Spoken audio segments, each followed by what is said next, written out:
L'événement le plus attendu de l'année ouvre enfin ses portes pour l'inscription. Vous pouvez dès maintenant réserver votre place pour le grand dévoilement de l'agenda 2026 de la planificatrice. Afin de souligner le 5e anniversaire de l'agenda, j'ai apporté beaucoup plus de changements qu'à l'habitude au produit, sans modifier bien entendu le fond qui fonctionne tellement bien. En plus, j'aurai de belles couvertures festives et améliorées à vous proposer cette année. Réservez votre place maintenant et bloquez ce moment à votre horaire aujourd'hui, soit le mardi 5 août de 19h30 à 21h, heure du Québec.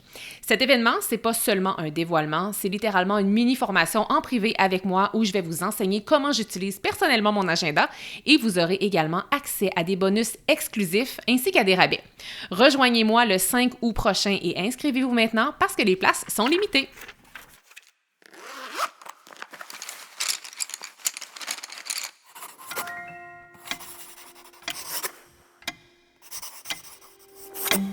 Saviez-vous que j'ai déjà été le genre de fille qui se valorisait en faisant 1 million de choses en même temps, en étant continuellement occupée et en cumulant les heures supplémentaires? La vérité, c'est que, après m'être complètement épuisée, j'ai finalement compris que la vie n'était pas une liste de tâches à cocher. Je m'appelle Émilie Vien et je suis la fondatrice de La Planificatrice. Je suis une experte passionnée en planification, gestion du temps et saine productivité. Et mon rôle, c'est d'aider les gens qui ont un horaire ultra chargé à trouver du temps pour ce qui compte vraiment. 168, c'est le nombre d'heures exact qu'on a dans une semaine. Et mon but à travers ce podcast, c'est de vous montrer à les optimiser sans vous épuiser. Alors oui, on va parler de planification, d'organisation et d'efficacité, mais on va aussi aborder des thèmes super importants comme la procrastination, le stress et la fameuse charge mentale. Vous allez voir, vous avez pas mal plus de temps que vous le pensez. Laissez-moi juste vous montrer comment y arriver. Bienvenue sur le podcast 168 heures.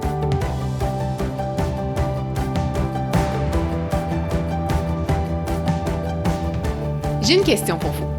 Est-ce que ça vous arrive parfois de vous sentir fatigué, même les semaines où vous avez l'impression de ne pas trop en faire?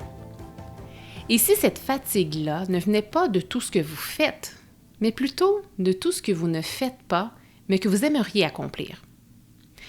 Aujourd'hui, je vous enseigne comment structurer votre semaine pour maximiser votre énergie et vos résultats. L'idée de faire, cet épisode-ci m'est venue à la suite de vos réactions très positives face à une publication que j'ai faite sur les médias sociaux où je vous parlais de la fatigue invisible qui est liée à tout ce qu'on ne fait pas.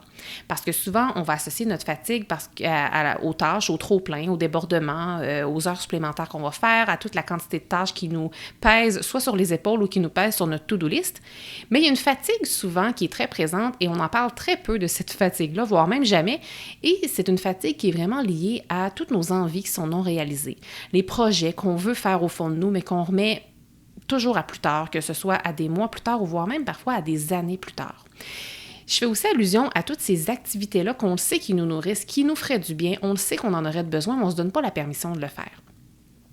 Souvent, on va vraiment dicter notre quotidien en fonction des tâches et des obligations qui sont nécessaires, donc les fameuses choses qu'on doit faire, mais on se donne très peu souvent l'occasion de faire ce qu'on veut faire.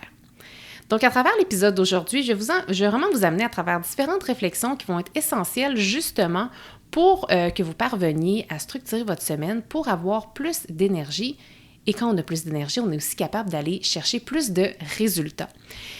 Donc, je vous invite à plonger avec moi dès maintenant dans le vif du sujet où je vais vous présenter ici les 5 clés pour structurer votre semaine avec énergie et résultats.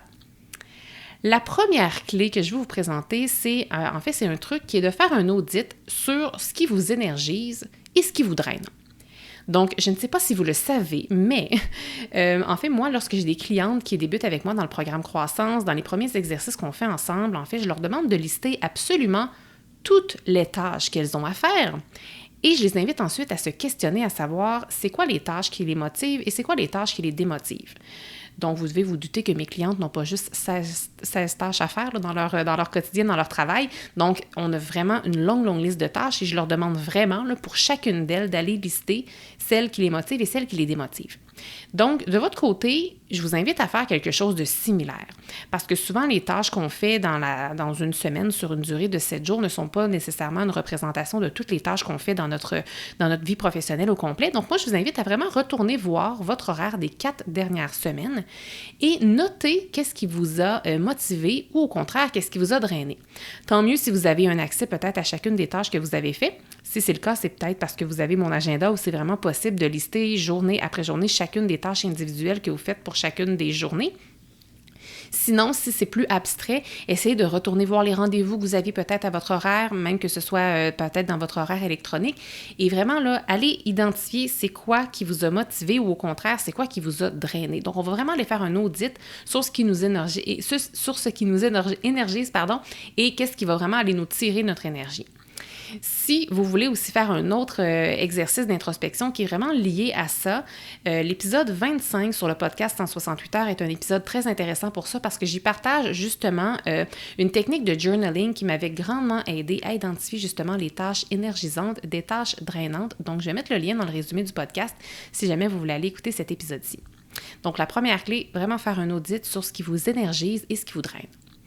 La deuxième clé pour structurer sa semaine avec énergie et résultats, c'est de commencer par justement identifier c'est quand vos moments d'énergie. Donc ici, je vais vraiment vous demander d'aller identifier c'est quoi vos pics d'énergie. Donc vraiment, moi j'appelle ça dans mon jargon à moi dans la période de génie. Vous avez peut-être déjà entendu parler de ça. Donc allez identifier c'est quoi vos périodes de génie dans la journée, mais aussi dans la semaine. Donc si on commence dans la journée, là, notre période de génie, vraiment c'est le moment où on est vraiment au sommet de nos capacités. Oui, au niveau de l'énergie, mais comme l'énergie, ça marche souvent main dans la main avec la motivation. Donc c'est quand dans la journée où vous êtes la plus motivée, c'est quand vous avez le plus d'énergie, c'est quand que vous avez envie dans la journée d'accomplir de grandes choses. Est-ce que c'est plutôt le matin, le soir? Et quand on regarde un peu plus dans la semaine, est-ce que c'est plus au début de la semaine, au milieu ou bien à la fin de la semaine? Donc, essayez ici d'aller identifier ces moments-là.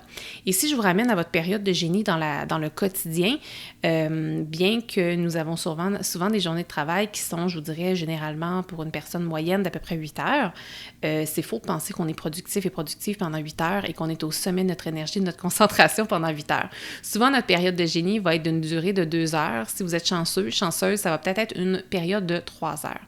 Donc, si vous avez dit tantôt quand je posais la question, vous vous êtes dit « Hey, moi, c'est vraiment le matin » ou au contraire, peut-être que vous, c'est peut-être plus l'après-midi, essayez même d'aller identifier c'est quoi les heures précises. Ça va vraiment, vraiment vous aider ensuite à les planifier en fonction justement de votre énergie.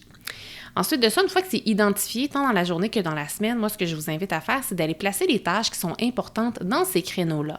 Donc, on ne va pas aller nécessairement placer les tâches un peu n'importe où, on va vraiment aller les placer dans les bons créneaux afin que votre énergie aille servir les types de tâches que vous avez à faire. Je vous donne un exemple. Si vous avez besoin de beaucoup de concentration pour faire un certain type de tâche, ça serait logique de mettre ces tâches-là à l'horaire quand vous êtes au sommet de votre énergie. Au contraire, s'il y a une tâche qui vous demande peut-être pas beaucoup d'énergie parce que ça se fait par automatisme, mais peut-être que c'est même quelque chose qui est super agréable pour vous, bien, ça serait intéressant d'aller placer ça quand vous êtes peut-être dans le bas de votre énergie parce que la facilité de la tâche et la motivation qui se cache derrière, bien, ça va nourrir votre énergie même si vous êtes peut-être au bas de votre énergie à ce moment-là. Alors, la deuxième clé, de justement commencer à identifier c'est quoi vos moments d'énergie et bien entendu de planifier en fonction de ceux-ci. La troisième clé que je vous partage aujourd'hui, c'est d'inclure à votre horaire ce qui vous nourrit et pas seulement ce qui doit être fait. Parce que souvent, là, on se dit, à maintes reprises dans une journée, bon, il faut que je fasse ci, il faut que je fasse ça, mais ça serait intéressant aussi que vous vous entendiez dire parfois, je veux faire ça, je veux faire ci. Donc, planifiez à votre horaire des choses qui vous nourrissent et pas uniquement des responsabilités et des choses que vous devez faire. Là, peut-être que vous m'écoutez, peut-être que le concept que je suis en train de vous dire résonne avec vous puis que ça fait du sens, mais vous vous diffusez peut-être aussi, oui, mais moi, j'ai pas le temps. J'ai pas le temps là, de passer 1 heure par jour sur mon projet. À ce moment-là, j'ai juste envie de vous dire que vous n'avez pas besoin de passer 1 heure par jour sur vos projets. Parfois, ça peut être juste de s'assurer dans votre journée que vous avez au minimum une tâche, ne serait-ce qu'une petite tâche de 15 minutes que vous faites pour vous, par envie, parce que vous avez envie de le faire et possiblement que cette tâche-là va vous énergiser et vous donner vraiment du gaz finalement pour poursuivre le reste de la journée qui parfois peut être plus difficile. Donc, quand on inclut dans notre horaire des choses qui nous nourrissent, ça peut être des pauses intentionnelles, ça peut être des activités créatives, ça peut être du mouvement parce que des fois, ça peut vous faire du bien, ça peut être des moments avec vos proches aussi parce que si vous ne les planifiez pas, bien, ça se peut que vous soyez toujours en train de les remettre à plus tard parce que vous allez toujours mettre les obligations en premier. Ça peut être aussi de mettre à votre horaire des projets de cœur, des choses que vous rêvez de faire. Moi, si vous savez combien de fois que je peux entendre dans une année des gens qui me disent « Ah, mais moi, je rêve de faire ci. Ah, mais moi, j'aimerais faire ça. » Ou il y en a plusieurs qui me disent « Ah, toi, Émilie, t'es chanceuse parce que tu as le temps de réaliser tes projets puis les choses qui te plaisent puis tes projets de cœur. » Mais en fait, j'ai pas plus de temps que personne. C'est juste que je mets à mon horaire les choses qui me nourrissent. Puis, je veux dire, je suis pas parfaite, là, j'ai été tellement d'années à m'oublier complètement que j'en ai fait un épuisement. Je veux pas que vous vous rendiez là, par exemple. Donc, c'est pour ça que c'est important de mettre à notre horaire les choses qui nous nourrissent, qui nous donnent de l'énergie et pas juste ce qui nous draine.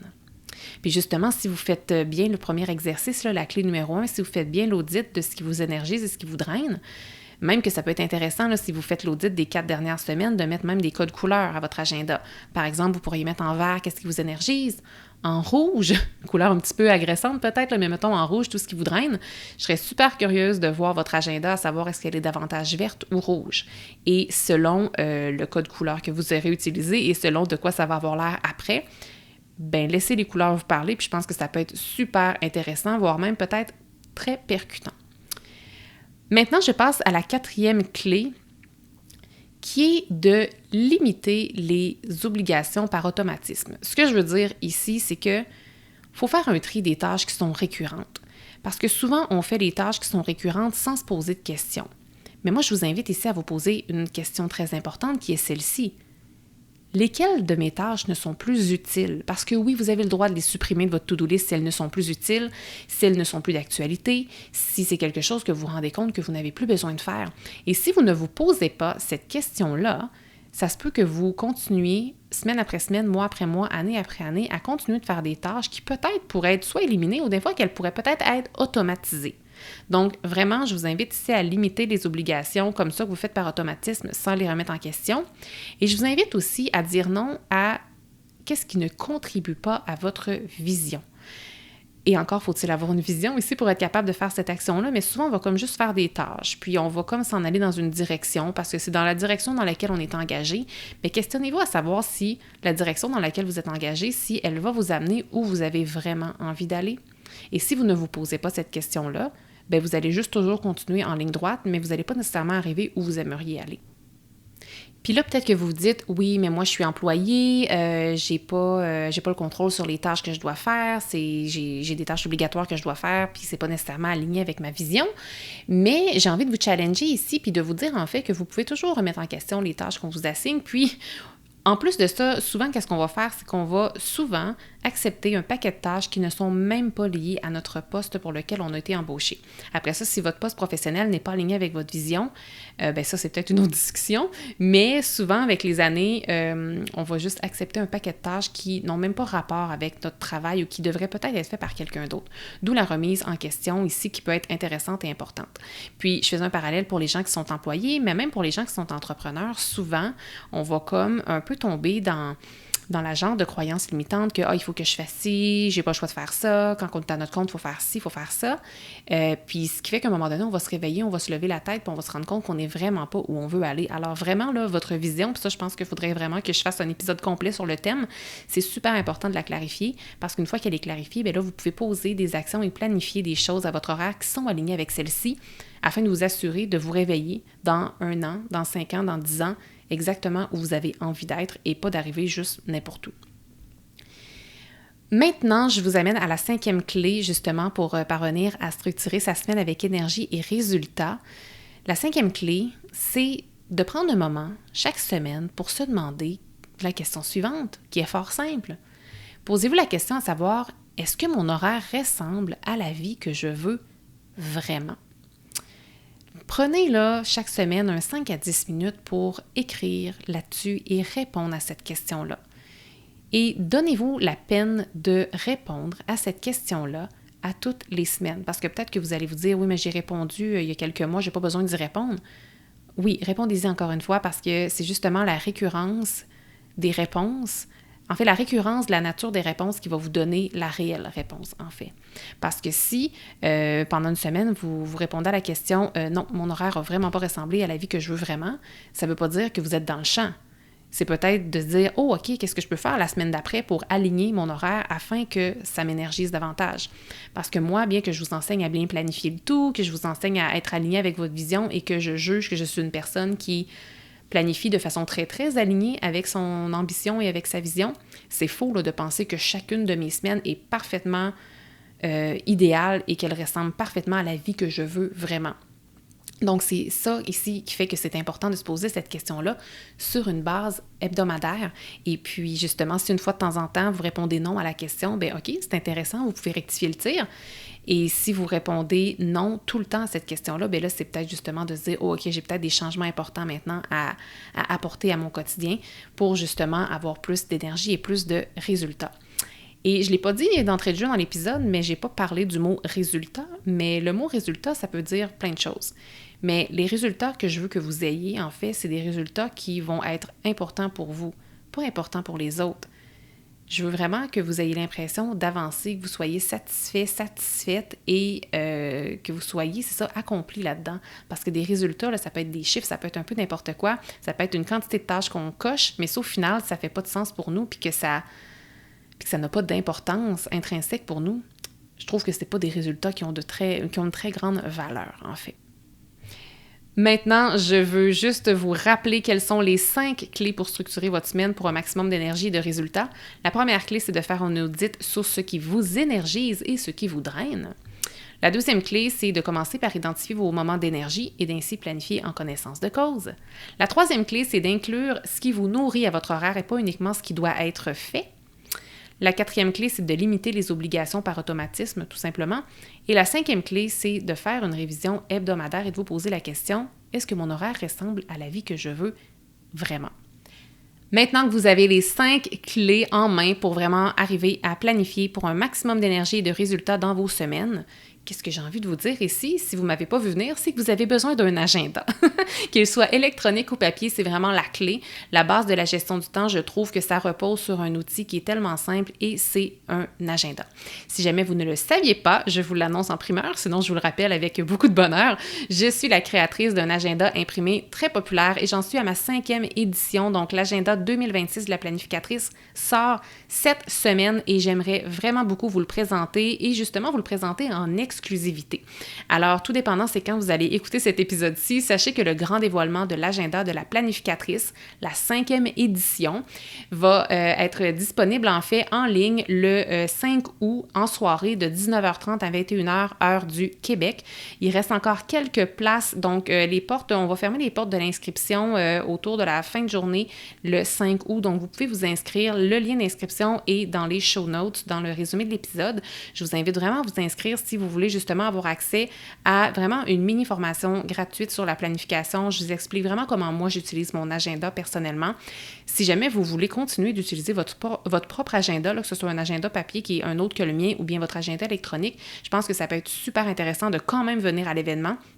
Parce que j'y enseigne vraiment comment optimiser son agenda. Donc, c'est vraiment comme une mini-formation gratuite. Également, pour les personnes qui vont être là en direct, pour les personnes qui vont en fait acheter mon agenda, vous allez avoir accès, en plus de ça, à des merveilleux bonus et puis à plein d'exclusivités. Donc, j'en dis pas plus. J'ai super, super hâte à cet événement-là qui va avoir lieu le 5 août. Et puis, vous pouvez vous inscrire en cliquant dans le lien dans les show notes. Si jamais vous écoutez l'épisode trop tard, c'est pas grave. Gardez en tête que l'agenda va sortir officiellement le 6 août. Donc, vous pouvez vous rendre sur mon site web laplanificatrice.com/agenda ou en cliquant dans le lien dans le résumé juste en bas et vous allez pouvoir découvrir la 5e édition qui est à ce jour l'édition dans laquelle j'ai mis le plus d'améliorations et le plus de changements, mais sans changer la base qui, on va se le dire, fonctionne super bien. Donc, j'ai super hâte de vous voir à l'événement pour les personnes qui vont être avec moi en direct pour célébrer en grand la 5e édition de cet agenda-là. Et sinon, au plaisir de peut-être emballer personnellement votre commande si jamais vous choisissez de vous procurer ce bel agenda-là. Donc, d'ici là, je vous souhaite une merveilleuse journée, une merveilleuse semaine et je vous souhaite surtout de planifier de façon alignée avec votre énergie pour justement aller atteindre un maximum de résultats. Merci d'avoir été là. Si cet épisode vous a plu, est-ce que je peux vous demander un petit service? Allez évaluer le podcast 168 heures en lui donnant un 5 étoiles et abonnez-vous pour ne rien manquer. C'est honnêtement la meilleure façon de le faire découvrir aux autres, puis en même temps, ça me témoigne que vous l'aimez.